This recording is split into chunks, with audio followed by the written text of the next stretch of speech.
Even after 50 years, we're still celebrating the classics at Macca's. So for our birthday, why not take our iconic taste to the next level? Party with a double quarter pounder, Filet-O-Fish, McChicken or Big Mac today. Available after 10:30am. Well, it's the end of the season. Goes quickly, doesn't it? Doesn't it fly? 10 teams this weekend. They'll play their last game in round 23, including our next guest and his club. Adelaide midfielder Ben Keys joins us. The Crows play North Melbourne 4:10 at the Adelaide Oval. Benny, thanks for your time again, mate. No worries, guys. Thanks for having me again. Has it gone quickly? Another season down? Yeah, it certainly has. Yeah, it sort of felt like two different seasons. The first half and the second half. Obviously, a bit going on in the second half of the season with hubs and fly in, fly out, empty stadiums and things like that. So yeah, it's a bit disappointing, but it's certainly flown by. Mate, this weekend, how important is it for you to finish with a win, given as well what could happen with draft picks and all those types of things, but to finish on a positive note? Yeah, it's absolutely vital. We've been up and down this season, and I think it's really important for our club to really take some momentum into next year. And we've had some young guys step up this year, and we really want to get them some taste of victory early in their young career, so we can go into next season and take some momentum in. You in the middle as well. Bit of a difference in the right. Kieran Strachan coming in for his second game of his career off the back of Riley O'Brien's injury. How's that look up and how's that been? It sort of feels like, and there's some positive reports from Kieran Strachan on the weekend, that he does have a bit of a future. Absolutely, yeah. I thought Strachan was fantastic. Playing against Max Gawn in pretty much his second game, first game for the seasons.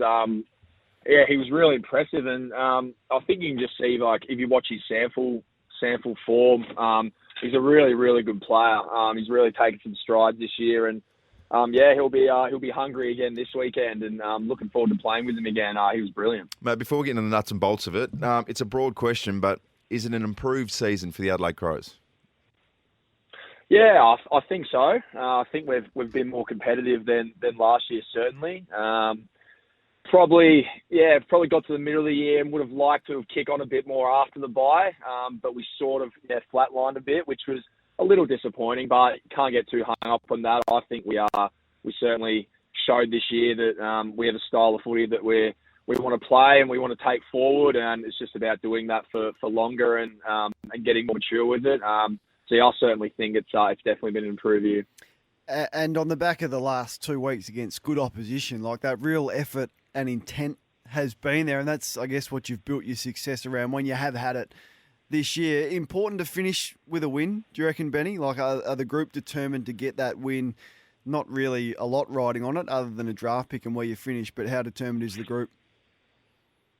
Yeah, we're determined. As I said before, we want to finish the season strong.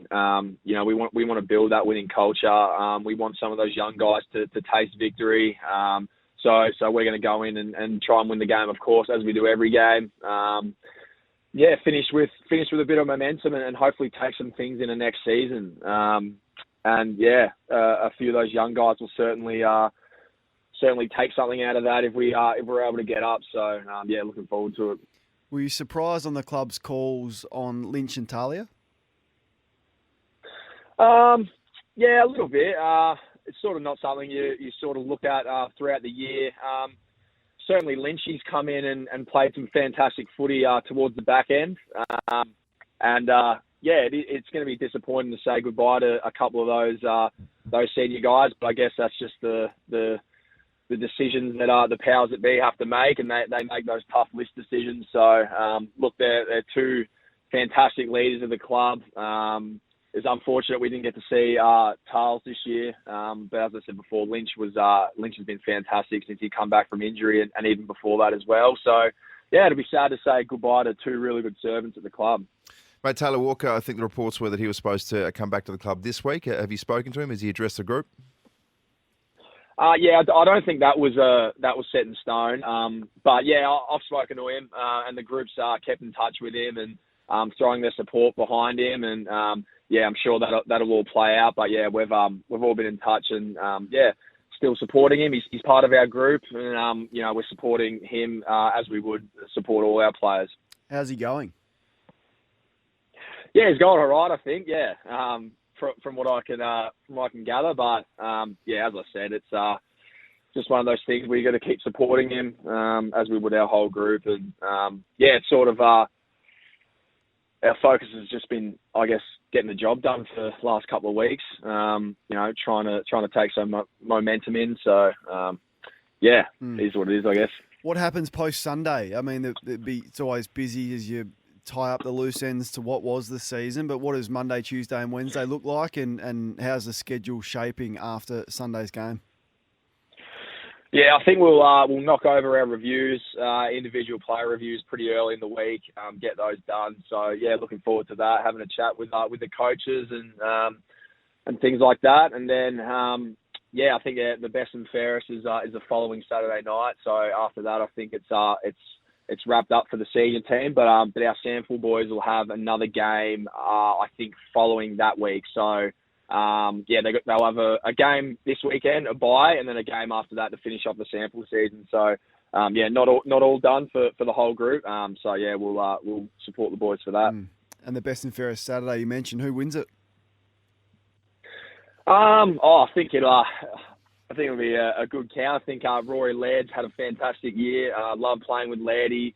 He's an absolute star. I think Paul Season's had a great year as well.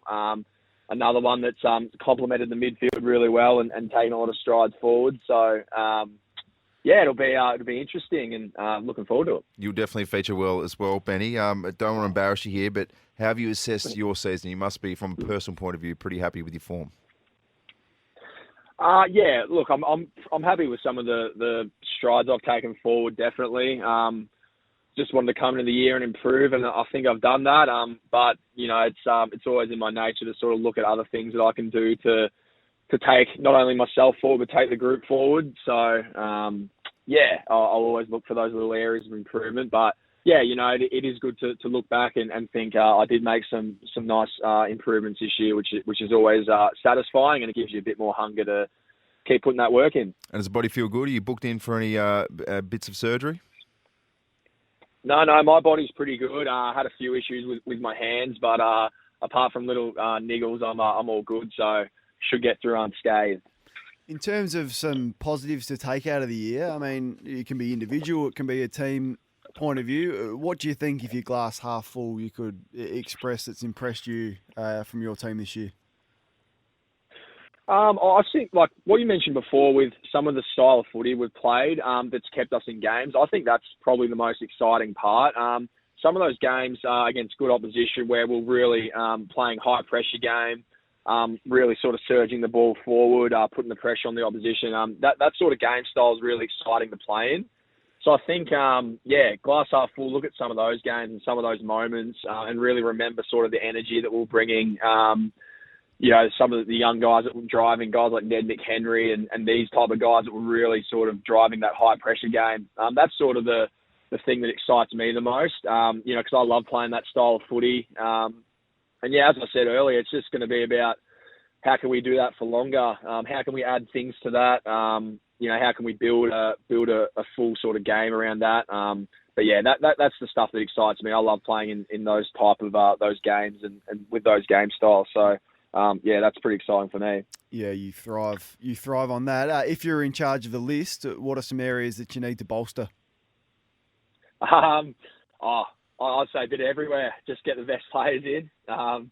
Yeah, just look to improve. And yeah, keep getting guys in that'll push the guys already on the list to keep bettering their game. So you can tell that I'm sort of not looking to go on recruiting post footy, that's for sure. But mate, who's the best team that you played against, and who would you? I mean, you're still playing, but who would you be backing in and looking at, or telling us to keep an eye on? Sorry, was that best team, mate? No, best team that you've played against. Who would you be backing if you had to back someone in? I like the look of I like Melbourne and the Bulldogs, I reckon. Just their midfield's probably more so from my point of view, playing in the midfield. I reckon they were the toughest opponents. I reckon the Bulldogs with their hands, the way they can move the footy, if they get their tails up, it could be pretty dangerous for them. But yeah, GWS as well actually gave us quite a bit of a touch up at Adelaide Oval, and they're a bit of a sleeper, I reckon, as well. They're just a good organisation, good players across the board. Seemingly they get a high number of injuries every year, but guys always step up. So they're another team that's been really impressive for me. So yeah, probably go with those three. And Benny, before we let you go, I've been getting a few text messages this morning saying D-Mac's going to retire today. I'm not sure whether you can confirm that, but if so, what sort of teammate has he been? Yeah, I didn't know that. That's put me on the spot there, but he's been fantastic. He's so good to play with. I think something that's sort of struck me was his courage in training and in games as well. The way he puts his body on the line, for a guy that's got a sort of slight build, more of a runner, more of an outside runner, but the way he puts his body on the line and crunches in has just been amazing for me to see the last 2 years. So you put me on the spot there, but if that happens, it'll be pretty sad as well. Yeah, unconfirmed, of course. Just probably 4 or 5 text messages from Crows fans saying that's the case. Hey, mate, to you, thank you for your contribution to our show this year. You always front up, win, lose, or draw and answer the difficult questions. We've really appreciated it. Congratulations on your individual year. Good luck on Sunday and in next Saturday's Best and Fairest count. That's okay, guys. No, thanks a lot for that, Rat. Really appreciate it. And, looking forward to finishing off the year strongly. Do you have a mate that doesn't seem great? Maybe their team is up, but they're still down. A dare fix won't fix it, but a conversation could. Ask, are you okay? Dare Iced Coffee, a proud partner of Are You OK?